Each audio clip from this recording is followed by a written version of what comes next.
This channel does not promote any violent, harmful, or illegal activities. All content provided by this channel is meant for an educational purpose only. শিক্ষা ব্যবস্থায় কি অন্ধকার নেমে আসছে তার কারণ একটা স্কুলের নোটিশ এই প্রশ্নটাকে অনেক দৃঢ় করছে। স্কুলের শিক্ষকের অভাব, নতুন নিয়োগ নেই, ফলে একাদশ শ্রেণীতে আর ভর্তি নেওয়া যাবে না। আসানসোলের বরাকর শ্রী মারোয়ারি উচ্চ মাধ্যমিক স্কুলে নোটিশ ঘিরে শোরগোল পড়েছে। একসময় স্কুলে মোট শিক্ষকের সংখ্যা ছিল 30 আর এখন সেটা দাঁড়িয়েছে 12। এদের মধ্যে সুপ্রিম কোর্টের রায়ে চাকরি গিয়েছে দুজনের, ফলে ক্লাস নেওয়ার মতো পর্যাপ্ত শিক্ষক নেই স্কুলে। পরে 2025-26 শিক্ষাবর্ষে একাদশ শ্রেণীতে অর্থাৎ ক্লাস 11-এ নতুন করে পড়ুয়া ভর্তি না নেওয়ার সিদ্ধান্ত নিয়েছে স্কুল। যে দুজন শিক্ষকের চাকরি গিয়েছে তারা একাদশ আর দ্বাদশ শ্রেণীর ক্লাসই নিতেন। নতুন করে শিক্ষক নিয়োগ না হওয়ায় সমস্যায় পড়তে হচ্ছে স্কুলকে। এই বিষয়টি জেলা স্কুল দপ্তরকে জানানো হয়েছে দাবি করছেন টিচার ইনচার্জ দীপিকা রায়। সন্তানদের স্কুলে ভর্তি করতে না পারায় হতাশ অভিভাবকরা।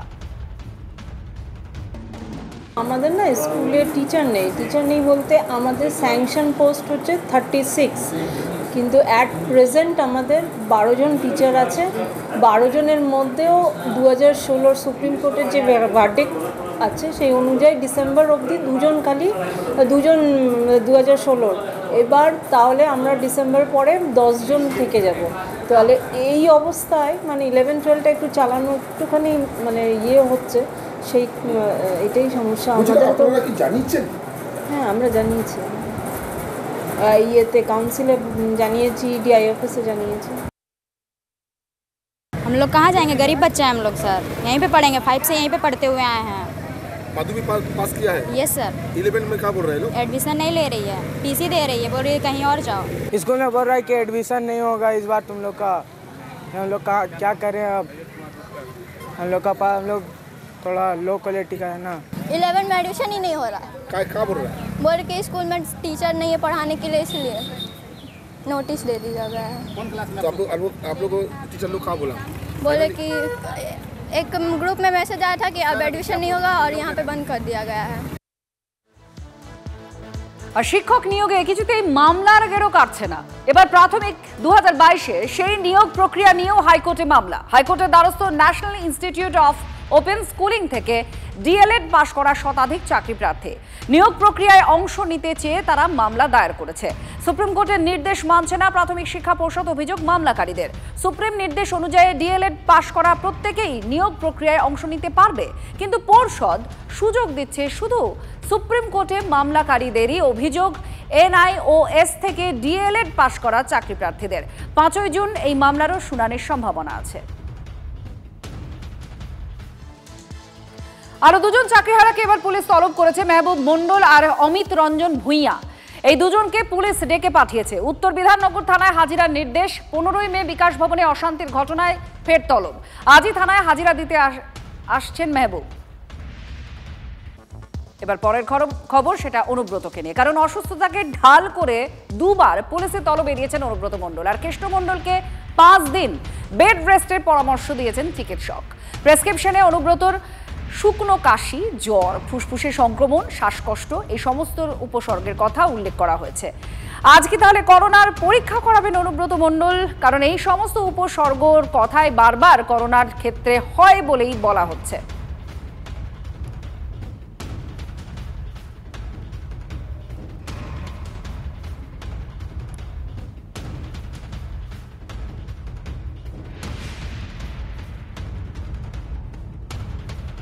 মেরুদণ্ড তো মানুষকে ওই জন্যই দেওয়া হয়েছে যাতে চাপ সহ্য করতে পারা যায়। সরকারি হসপিটালে ডাক্তারের কাছে কিসের চাপ? তাদের এই কথাটা মানুষের সামনে এসে বলতে হবে। সেটা কি রাজনৈতিক নেতার চাপ, সরকারি দলের চাপ, নাকি তার ব্যক্তিগত কোনো স্বার্থসিদ্ধি করার জন্য অসৎ উপায়ে তিনি কোনো সময় কারো সুবিধা নিয়েছেন, আজকে তার কারণে ব্ল্যাকমেলিংয়ের চাপ?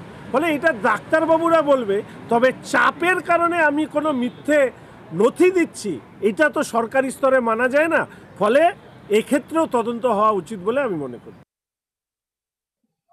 করোনার বদলে বলে দেওয়া হয় আমাকে হাজির করো না, ঝামেলা মিটে গেল। আমি হাজির হব না, এটাই আমার করোনা। আমার করোনা, আমি হাজির হব না। আমাকে তোমরা হাজির করার জন্য জোর যার করোনা, আমার হয়েছে করোনা।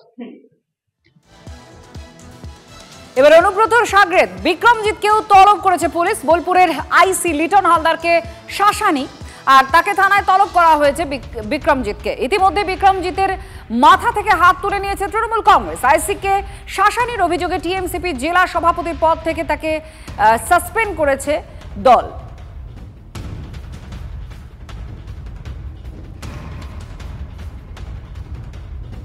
লিটন হালদার নাম ধরে বলছি, তুমি বাপে বেড়া তোমাদের ওই দম থাকে লিটন হালদার, তুমি অনুব্রত মণ্ডলের এগেনস্টে, বীরভূম জেলা তৃণমূল ছাত্র পরিষদের এগেনস্টে এবং বীরভূম জেলা তথা সাধারণ ছাত্র ছাত্রীদের এগেনস্টে একটা এফআইআর করে দেখিও। তুমি জানো নিজে তুমি দুর্নীতি পরায়ণ, তুমি কত লোকের কাছে কতভাবে কীরকমভাবে টাকা নিয়েছো, তুমি তোমার নিজের ব্যক্তিগত সম্পত্তি কী করে অনুব্রত মণ্ডল তুলে দিতে চেয়েছিলে, সমস্ত তথ্য প্রমাণ আছে আমাদের কাছে। তুমি যদি হবো তুমি ডালেলায় চলবে, তোমাদের শিরায় উপশিরায় আমরা চলি। লিটন হালদার, তোমাকে চ্যালেঞ্জ করলাম, তুমি একটা আইসি, তুমি একটা সরকারি কর্মচারী, যদি অন্যায় করে থাকে আমি কোনো আমাকে শাস্তি দিও, কিন্তু হ্যাঁ তুমি যে অন্যায়টা করেছো তার শাস্তি তোমাকে বীরভূমেই পেতে হবে। অনুব্রত মণ্ডল অসুস্থ, 5 দিন তাকে বেড রেস্টে থাকতে বলা হয়েছে। কিন্তু তা নিয়ে এবার রাজনীতির চর্চা কি, বিশেষত বিজেপির তরফ থেকে বলা হচ্ছে পুলিশ গ্রেফতার করবে না, সেই সাহস পুলিশের নেই। একথা বলছেন সুকান্ত মজুমদার। কি বলেছেন শুনুন। না, পুলিশ গ্রেফতার করতে না চাইলে আপনি কিভাবে গ্রেফতার করবেন? হাজিরার সাথে কি সম্পর্ক? বাড়ি থেকে গিয়ে তো তুলে আনতে পারে, আনছে না কেন? পুলিশ গ্রেফতার করবে না, পুলিশের সেই সাহস নেই, সৎ সাহস নেই। আর বোলপুর থেকে তাকে ডেকে নিয়ে হুমকি দেওয়া হয়েছিল, একথা এখন বলছেন তৃণমূলের অঞ্চল সভাপতি রাজু মুখোপাধ্যায়। বিভিন্নভাবে ওই রকম টাইপের তো চলছিল, আপনারা তো দেখতে পাচ্ছিলেন যে বিভিন্ন আমাদের যারা অঞ্চল প্রেসিডেন্ট আছে, যারা নেতারা আছে, তাদেরকে বিভিন্নভাবে একটা থ্রেট করা হচ্ছিল বা ভয় দেখানো হচ্ছিল যে নুরুল ইসলামের সঙ্গে থাকা যাবে না, এরকম একটা ব্যাপার তো চলছিলই, ধরুন প্রত্যেক জায়গা থেকেই চলছিল। 29 মে বোলপুর থানা ঘেরাওয়ের মাস্টারমাইন্ড কি সুদীপ্ত ঘোষ? পুলিশ পেটানোয় অভিযুক্ত বীরভূমের তৃণমূল নেতা সুদীপ্ত ঘোষ। অনুব্রতর অশ্লীল অডিও ক্লিপে আইসিকে মারধরের হুমকির পরে সুদীপ্ত নামের কাউকে থানা ঘেরাওয়ের নির্দেশ দিতে শোনা যায়। কিন্তু কে এই সুদীপ্ত ঘোষ? তিনি কি অনুব্রত ঘনিষ্ঠ তৃণমূলের কোর কমিটির নেতা সুদীপ্ত ঘোষ? যদিও সুদীপ্ত ঘোষের সঙ্গে TV9 বাংলা যোগাযোগ করলে তার দাবি অনুব্রতর হুমকি দেওয়ার সময় তিনি ছিলেন না। কে তাহলে এই সুদীপ্ত ঘোষ? খোঁজ শুরু করলো পুলিশ। সেদিন তো যে অডিওটা ভাইরাল হয়েছে অনুব্রত মণ্ডলের, সেখানে তো আপনি উপস্থিত ছিলেন পাশে? উনি তো আপনাকে বলছেন যে সুদীপ্ত তুমি লোক ডাকো বলছে, কিন্তু আমি উপস্থিত ছিলাম না। ঠিক আছে। আর আপনি তো কাউন্সিলর, আপনি তো বোলপুর শহরের কাউন্সিলরদের গ্রুপে মেসেজ করেছেন, যেটা আপনাকে সেদিনকে ফোনে অনুব্রতবাবু অর্ডারটা দিয়েছেন যে লোক জড়ো করতে হবে, সেখানে তো আপনি গ্রুপে মেসেজও করেছেন। আমার জানা নেই এ সম্পর্কে কিছু। ঠিক আছে। আপনারা শুনলেন, তিনি অস্বীকার করছেন তিনি কিছুই জানেন না। বোলপুর থানা ঘেরাওয়ের জন্য লোক জড়ো করতে নির্দেশ দিয়েছিলেন সুদীপ্ত ঘোষ। বোলপুরের কাউন্সিলরদের নির্দেশ দিয়েছিলেন সুদীপ্ত ঘোষ। হোয়াটসঅ্যাপ গ্রুপে এই নির্দেশ, আর সেই চ্যাট হিস্ট্রি TV9 বাংলার হাতে দেখুন। প্রত্যেক কাউন্সিলরকে কড়া নির্দেশ দিয়েছিলেন পুলিশ পেটানোয় অভিযুক্ত সুদীপ্ত ঘোষ। পরে যিনি জামিনে মুক্ত। হোয়াটসঅ্যাপ গ্রুপে নিজে হাজির থাকলেও যাবতীয় অভিযোগ অস্বীকার করেছেন তৃণমূল কাউন্সিলর তাপস সরকারও। যদিও সেই নির্দেশের কথা স্বীকার করে নিয়েছেন কাউন্সিলর তাপসী বাউরি আর সুস্মিতা ভপত। যে থানা ঘেরাও হয়েছিল না, যেটা 29 তারিখে, মানে সেটাই কি আপনি গিয়েছিলেন? আমাদেরকে আমাদের এক সুজিত দাস বলে আছে, উনি মেসেজ পাঠিয়েছিল। সেদিন আমি দেখি নাই, সেদিন বলেছিল 5টায়, তারপর আবার সুজিত দাদা মেসেজে দেখলাম যে উনি বলেছেন 3:30টার সময় 250-300 লোক নিয়ে এসে থানা ঘেরা হবে, আমাদের পার্টির লোককে এনেছে বলে। কিন্তু আমি কোনো কর্মী নিয়ে যাই না, আমি নিজে একাই গেছিলাম। তারপরে দেখলাম আমাদের অনেক কাউন্সিলর গেছে, চাঁদ মাতা গেছে, গৌরী টুডু গেছে, তারপরে গণেশ বাহাদুর গেছে। 29 তারিখ ওই নাগরিক সমাজের ব্যানারে যে জমায়েত হয়েছিল থানাতে, সেখানে আপনি ছিলেন তো? না না, আমি ছিলাম না স্যার।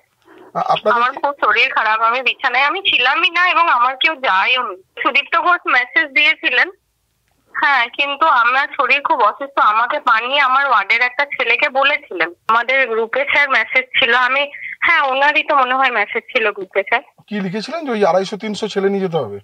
হ্যাঁ হ্যাঁ হ্যাঁ।